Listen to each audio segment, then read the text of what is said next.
Halo, Assalamualaikum warahmatullahi wabarakatuh.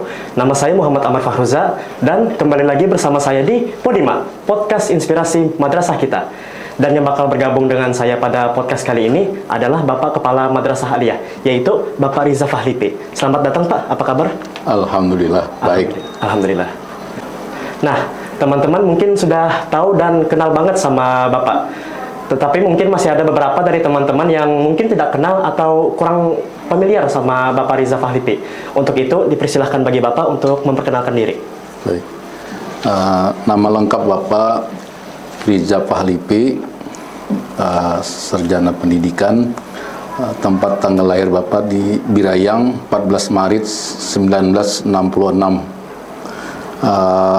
Pendidikan terakhir Bapak itu di pendidikan matematika UIN Antasari, dan alamat Bapak sekarang nih di Jalan Simpang Gusti 4 nomor 14 RT 32 Banjarmasin Utara ya, gitu. Ngomong-ngomong Pak, bagaimana dengan kesibukan Bapak pada akhir-akhir ini? Ya, biasa-biasa saja Bapak menjalankan kegiatan rutin ini sebagai Kepala Madrasah Aliyah. Kemudian juga ada kesibukan Bapak yang lain, itu ada Bapak mengisi ada beberapa masjid untuk mengisi pengajian ya. Saya di sini sebenarnya ada beberapa pertanyaan yang ingin saya tanyakan kepada Bapak sehubungan dengan pengalaman Bapak sebagai camat di MA Muhammadiyah Dua Al-Furqon, Pak.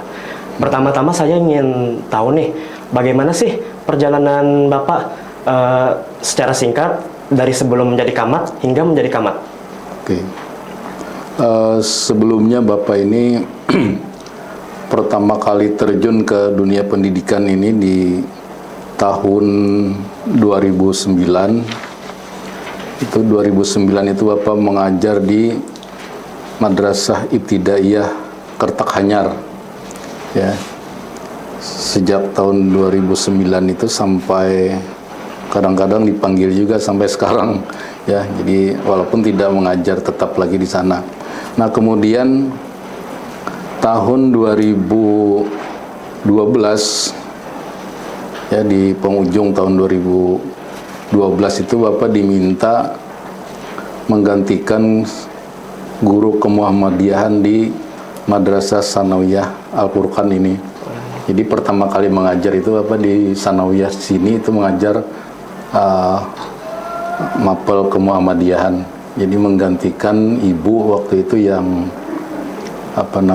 dia pindah alamat ke Kabupaten Banjar. Nah, kemudian 2014 atau 2015 itu Bapak diminta mengajar fikih ya, mengajar fikih, dan sampai tahun 2018 itu Bapak terakhir rasanya di Sanawiyah ini. Nah, kemudian tahun 2018 itu baru akhirnya diminta untuk menjadi Kepala Madrasah Aliyah. Nah, padahal Bapak ini sebenarnya basic yang sebenarnya Bapak ini guru matematika sebenarnya, tapi rupanya Allah memberikan jalan tidak menjadi guru matematika beneran. Jadi mengajarnya mapel yang lain gitu, yang kemuhammadiyahan dan fikih. Nah, setelah sejak 2018 itu Bapak menjadi Kepala Madrasah Aliyah ini. Okay. Oh, jadi gitu ya Pak? Iya. Selanjutnya saya ingin tahu nih Pak, Bapak sebagai kepala sekolah, bagaimana sih Bapak menerapkan sikap kepemimpinan selama Bapak menjadi kapmat? Yang Bapak tekankan di sana yang pertama itu adalah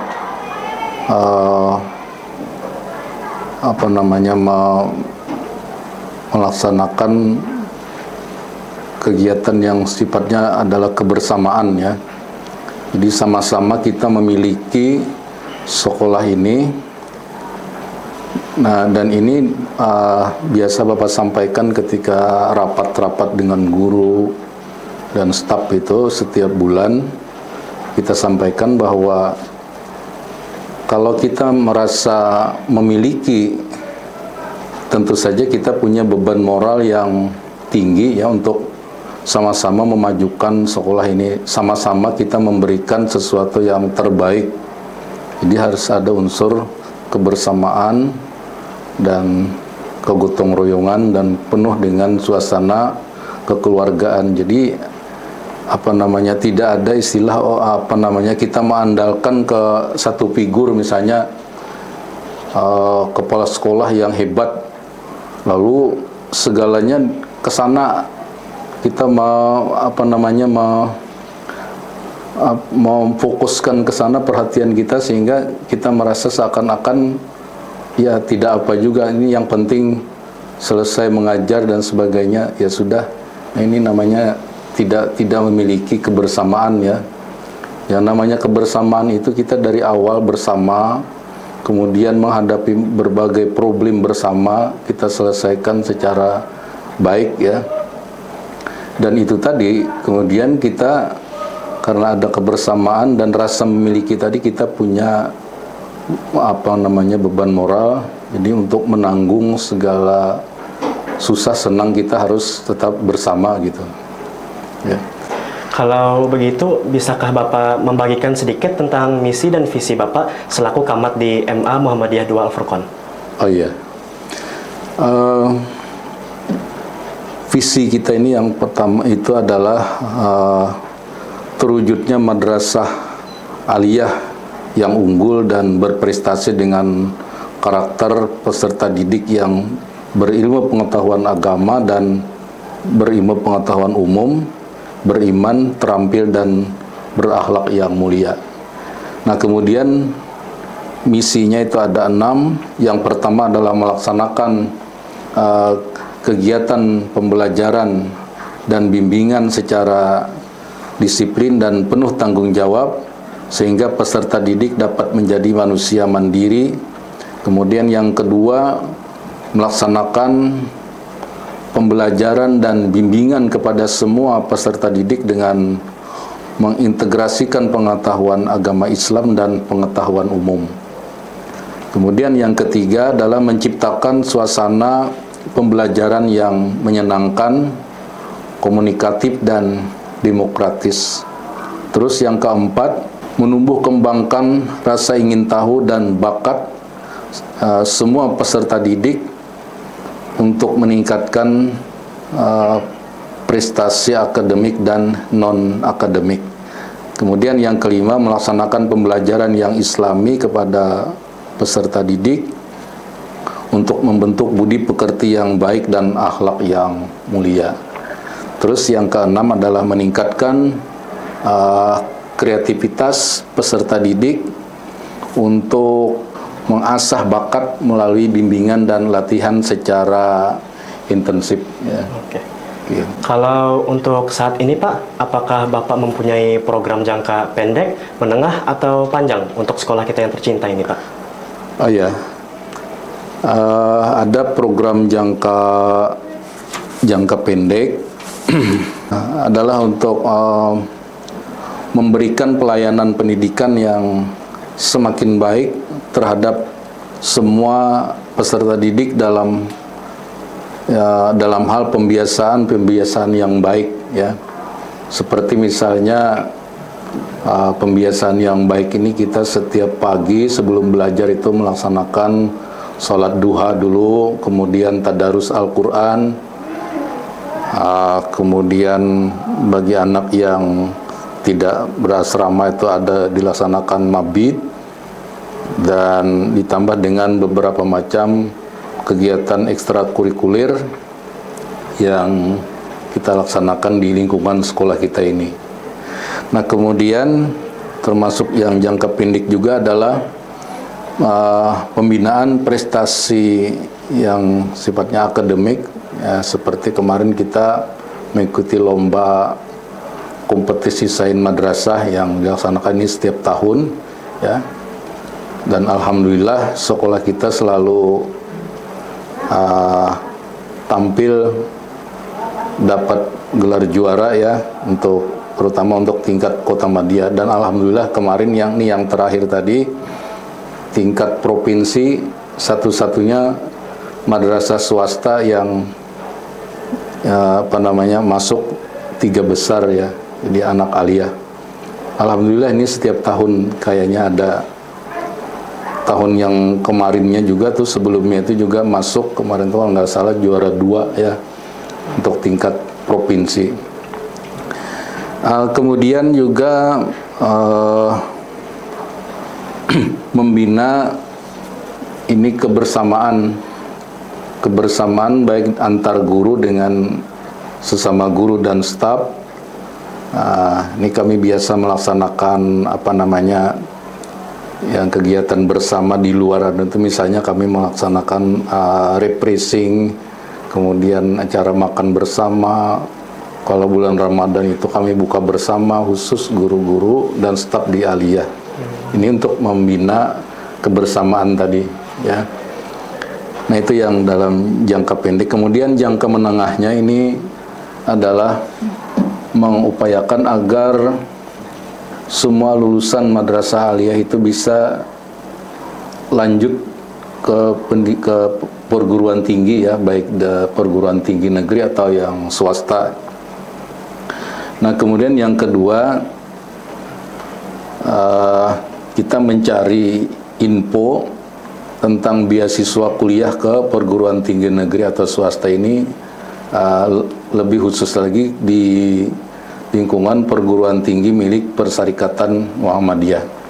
Nah setelah itu kami infokan ke anak-anak kami, terutama yang biasanya yang di kelas 12 itu, bahwa ini ada kesempatan untuk masuk perguruan tinggi dengan beasiswa itu. Biasanya setiap tahun ada ya, kami arahkan begitu. Nah kemudian yang untuk program yang jangka panjang ini juga kami memberikan bimbingan arahan kepada siswa yang punya kemampuan agar bisa kuliah ke luar negeri ya. Mudah-mudahan ini, dan tahun kemarin ini sudah merintis ada yang sudah masuk ke Livia ya, yang ada di Jakarta, itu satu lembaga pendidikan milik Kerajaan Saudi Arabia yang berada di Jakarta. Dan itu syaratnya juga lumayan susah ya untuk menembus, dan alhamdulillah ada salah satu santri kita, alumni aliyah ini, yang berhasil masuk ke sana. Nah kemudian yang kedua, ini memberi bimbingan secara berjenjang ya kepada siswa mungkin dari kelas 10, 11 dan 12. Ini agar bisa nanti masuk ke pendidikan ulama tarjih.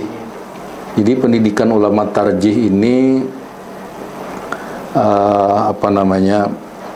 kalau misalkan ada orang tua dan santri sendiri yang berminat untuk menjadi calon ulama di Muhammadiyah, itu akan dididik di sana.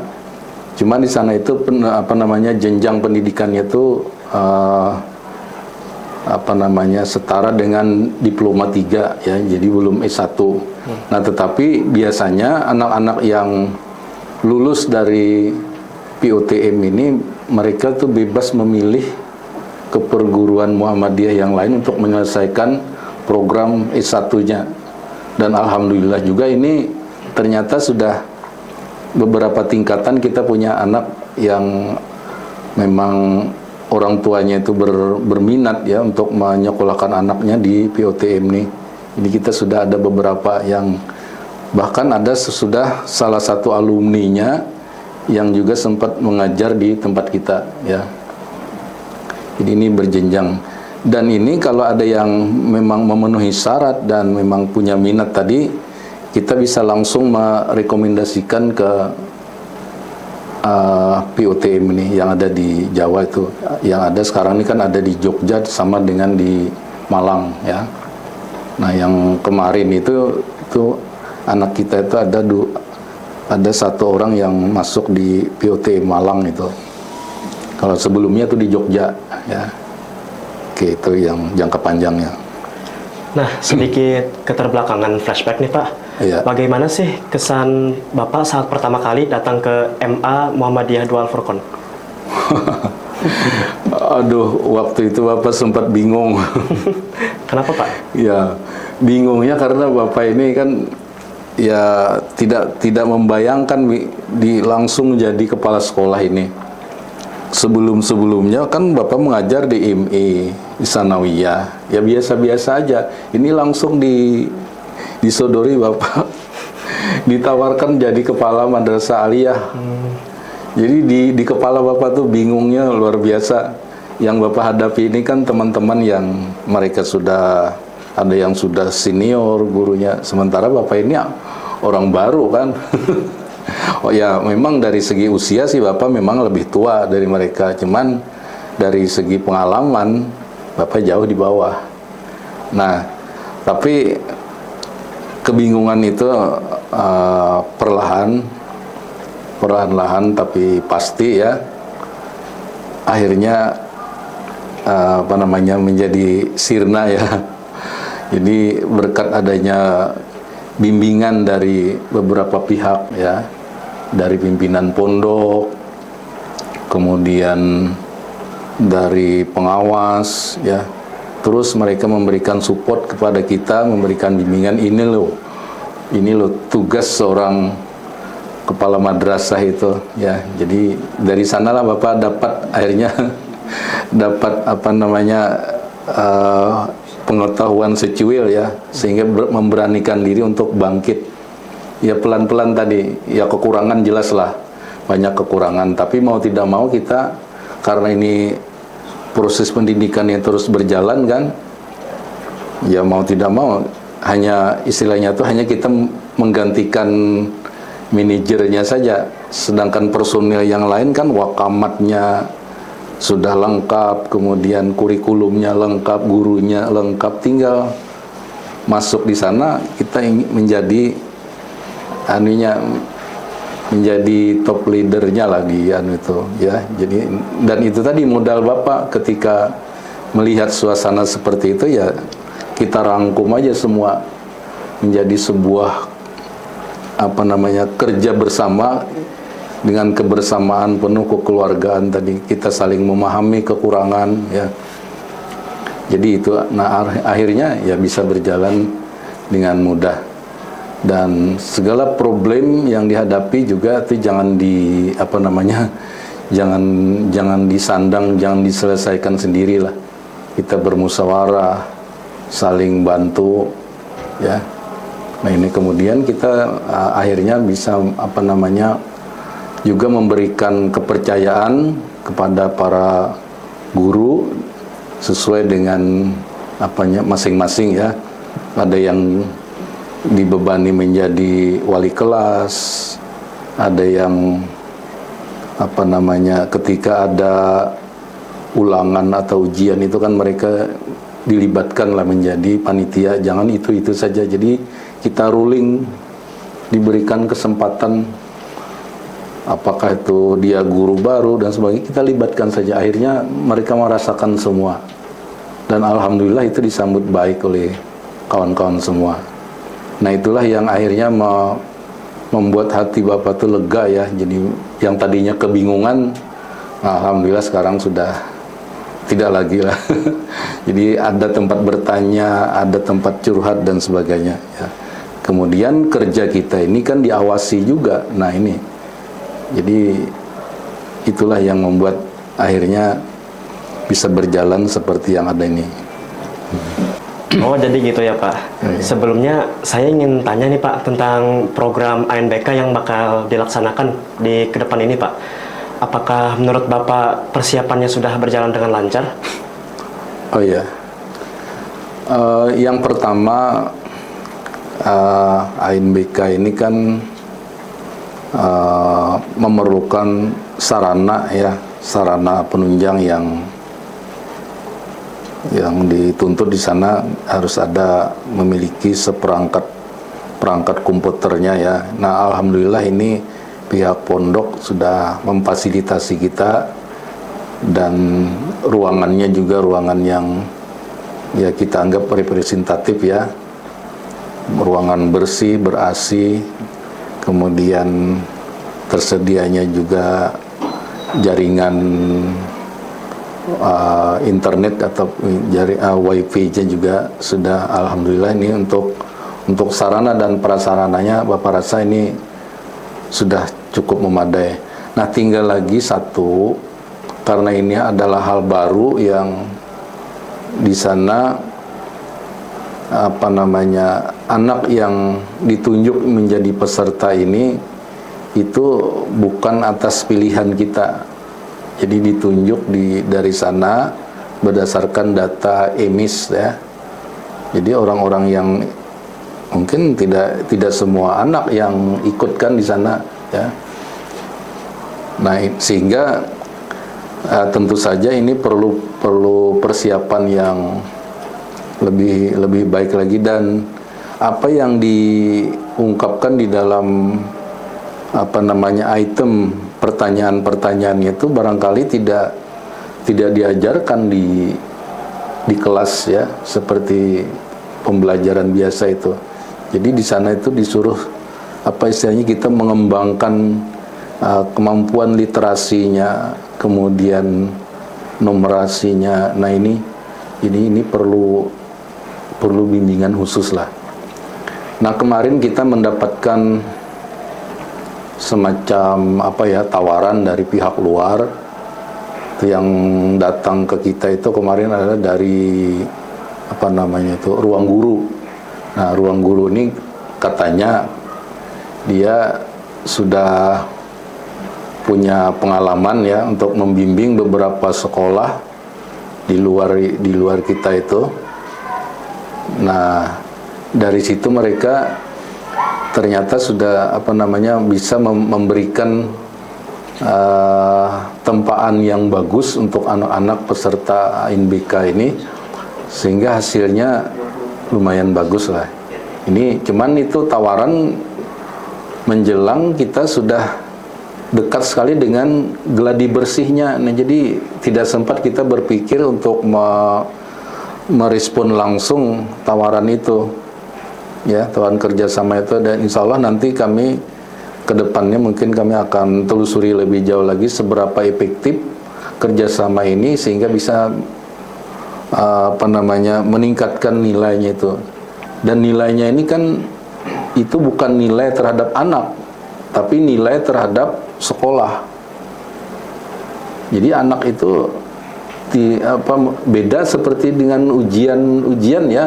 Kalau ujian kan hasilnya yang menentukan hasil untuk dia. Kalau ini hasilnya untuk menilai sekolah dan kepala sekolah juga. Nah, itu.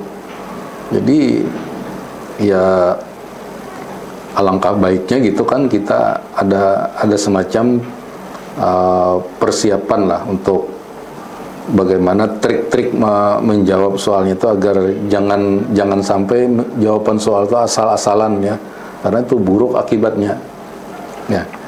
Nah, sementara dari pihak kita sendiri, para guru semuanya adalah hal yang sifatnya tuh hal baru ya, bukan hal yang biasa, karena yang keseharian kan dihadapi cuman pembelajaran rutin bagi guru. Nah, untuk yang seperti itu mungkin perlu juga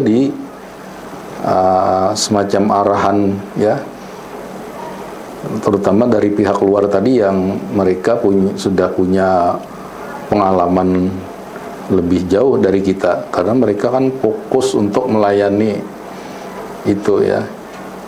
Jadi sekali lagi insya Allah nanti kami akan telusuri tadi seberapa efektif kerjasama itu kalau kita lakukan. Oke, mungkin itu ya. Oh gitu ya Pak. Ya. Jadi untuk pertanyaan terakhir untuk podcast kali ini Pak, saya ingin tahu nih, apa harapan Bapak terhadap warga sekolah, terutama para peserta didik MA Muhammadiyah Dua Al-Furqon? Ya, harapan Bapak ke depannya nanti ya,